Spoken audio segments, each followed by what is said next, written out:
Hello everyone, welcome to meet talk India. हम पढ़ रहे हैं आपके एनसीईआरटी क्लास 2 मैथमेटिक्स की नई text book joyful maths and this is chapter number 4 shadow story का पार्ट 3 वीडियो, जिसमें हम कैच द कॉर्नर से आगे के चैप्टर को पढ़ेंगे। तो हमारे पार्ट 1 और पार्ट 2 वीडियो में हमने शैडोज और 2D शेप्स के बारे में सब कुछ जान लिया है। चलो आगे हम 2D शेप्स के कॉर्नर्स और एजेस के बारे में कुछ जानकारी हासिल करते हैं। तो सबसे पहले हमारे बुक में एक गेम है जिसका नाम है कैच द कॉर्नर। इसके लिए हमें हमारे फ्रेंड्स के साथ ये वाला गेम खेलना है। क्या करना है, जैसे यहाँ पे ये वाला बच्चा नवीन दीवार की तरफ मुंह करके खड़ा है और क्लैप कर रहा है, और उसके बाकी जो फ्रेंड्स हैं वो टेबल के आसपास सर्कल सर्कल लगाएंगे जब तक कि वो क्लैप करेगा। और जैसे ही वो क्लैप करना बंद हो जाएगा, सभी बच्चों को भी अपनी जगह पे खड़े हो जाना है, और जिसके हाथ में कॉर्नर आता है वो तुरंत कॉर्नर को पकड़ लेगा, और जिस बच्चे को कॉर्नर नहीं मिलेगा वो आउट हो जाएगा। So like this the game will go on. ये वाला गेम आप अपने क्लास में अपने फ्रेंड्स के साथ भी खेल सकते हो। Now look at the picture and answer the following. सबसे पहले A is name the children standing near the corners of the table. तो हमारे इस बुक में कौन कौन से बच्चे हैं जो टेबल के कॉर्नर में खड़े हैं। कॉर्नर वो वाली जगह होती है जहाँ पे हम उंगली रखते हैं तो हमें थोड़ी थोड़ी चुभती है, और अगर हम मैथ्स के लैंग्वेज में बोले तो corner is a place where 2 और more than 2 edges join together. तो ऐसी कॉर्नर वाली जगह पे ये लड़की सीमा खड़ी है, ये वाली लड़की न्यासा खड़ी है, ये बॉय परमजीत और उदित ये वाला लड़का, ये 4 बच्चे कॉर्नर पे खड़े हैं। Next question is can you tell who will clap next. पहले राउंड में नवीन क्लैप कर रहा था। अब देखो इस वाले राउंड में वसीम आउट हो गया है क्योंकि उसे कोई कॉर्नर मिला नहीं, इसलिए वो आउट हो गया है, और जो बच्चा आउट होता है वही तो नेक्स्ट क्लैप करता है। So next Wasim will clap. Question number C is Where is Wasim standing? Wasim is standing on the edge of the table. एकदम साइड में वसीम खड़ा है। इसे हम एज बोलते हैं या फिर कभी कभी हम इसे साइड भी बोलते हैं। अगला क्वेश्चन है can this game B played around a round table. Round table एक ऐसा टेबल होता है जो ऊपर से पूरा गोल होता है और नीचे से उसके लेग्स होते हैं। क्या हम इस टाइप के टेबल पे ये वाला गेम खेल सकते हैं? हम नहीं खेल सकते क्योंकि हम तो कैच द कॉर्नर गेम खेल रहे हैं, और इस राउंड टेबल में क्या आपको कहीं पे कॉर्नर नजर आ रहा है? नहीं। So this game can not be played around a round table. Next question is E name the objects around us that have straight edges. कुछ ऐसे सामान ढूंढने हैं जिनके एजेस यानी कि साइड्स जो हैं वो स्ट्रेट एकदम सीधी लाइन जैसे होंगे। तो जैसे आपके क्लास में ही देख लीजिए, जो चेयर है उसके लाइंस एकदम सीधे होते हैं, ये स्ट्रेट एज वाला सामान है। उसके बाद मैम का जो टेबल होता है उसके साइड्स, उसके एजेस भी एकदम सीधी लाइन जैसे आते हैं, स्ट्रेट एज, तो हम चेयर टेबल लिख सकते हैं। इसके बाद आपकी जो बुक है उसके साइड्स देखो एकदम सीधी लाइन जैसी आ रही है ना। कभी कभी बच्चे बुक का इस्तेमाल करके लाइन भी खींच लेते हैं स्केल की तरह। ओ अच्छा, स्केल को भी हम लिख सकते हैं, उसके एज भी तो एकदम स्ट्रेट आते हैं। इसके अलावा आपके क्लासरूम की जो दीवार है, वॉल, वहाँ पे भी देखिए स्ट्रेट। अलमीरा क्लास में भी रखी होगी, घर में भी रखी होगी, अलमीरा के भी जो साइड्स होते हैं वो एकदम स्ट्रेट होते हैं। So we can write chair, table, book, wall, almirah etcetera.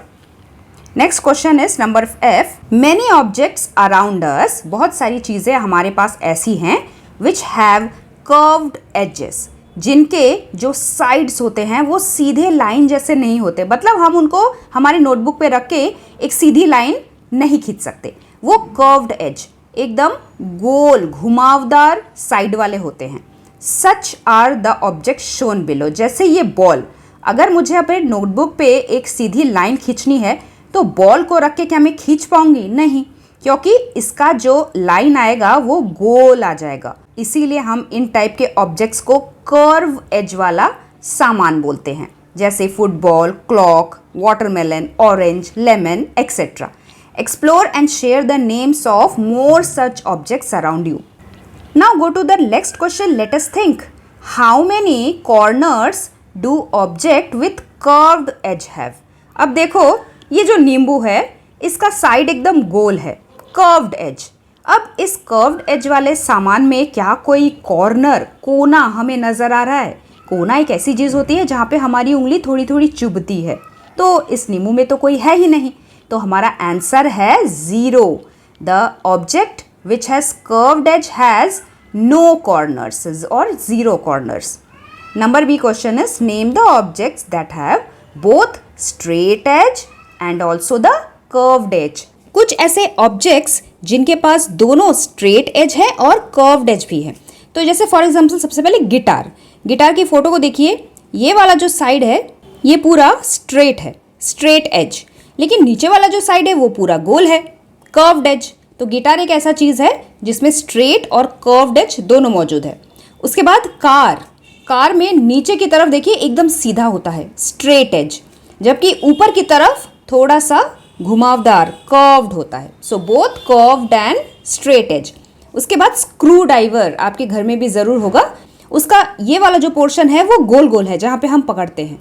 So this is the curved as, जबकि ये वाला जो पोर्शन है वो एकदम सीधा है, straight edge. So names of these 3 things we can write. आगे बढ़ते हैं और कुछ पेपर फोल्डिंग वाला गेम खेलते हैं, ओरिगेमी फन।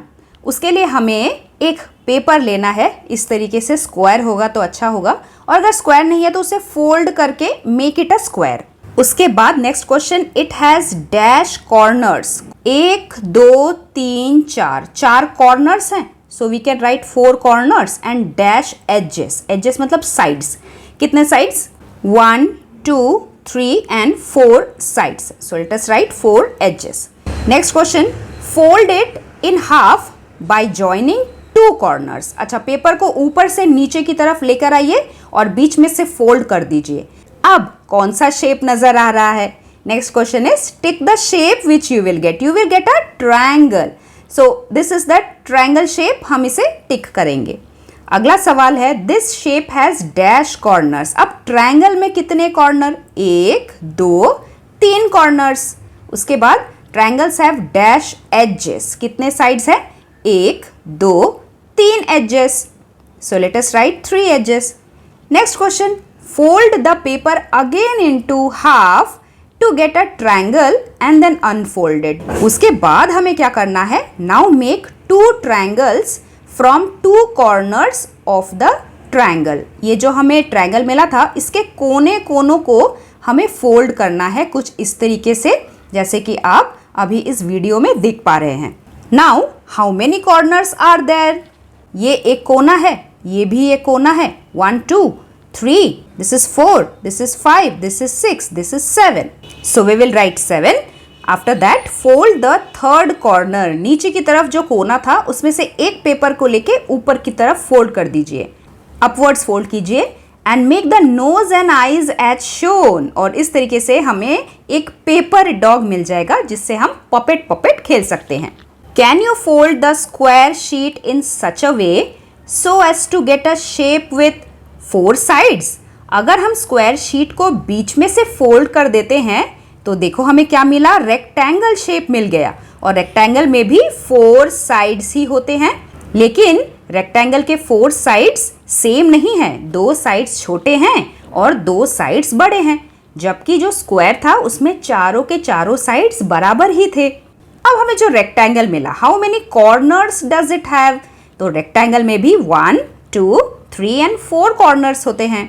इसी तरीके से हमारे आसपास के अलग अलग ऑब्जेक्ट से हमें उनके एजेस, कॉर्नर्स और साइड्स फाइंड आउट करने हैं। चलो, हमारी अगली क्लास पार्ट 4 वीडियो सबसे ज्यादा मजेदार रहने वाली है, क्योंकि हम पैटर्न्स बनाएंगे अलग अलग सामान से, कलर्स में डिप करके व्हाइट पेपर के ऊपर स्टैम्प। बहुत मजा आता है इस टाइप की एक्टिविटी में। इस तरह से हम कुछ खेल भी खेलेंगे और साथ साथ पैटर्न्स बनाना भी सीख जाएंगे। पैटर्न्स क्या होता है, चलिए इसके बारे में नेक्स्ट क्लास में डिटेल में समझते हैं। So let us meet very soon. Till then, thank you very much. Bye bye.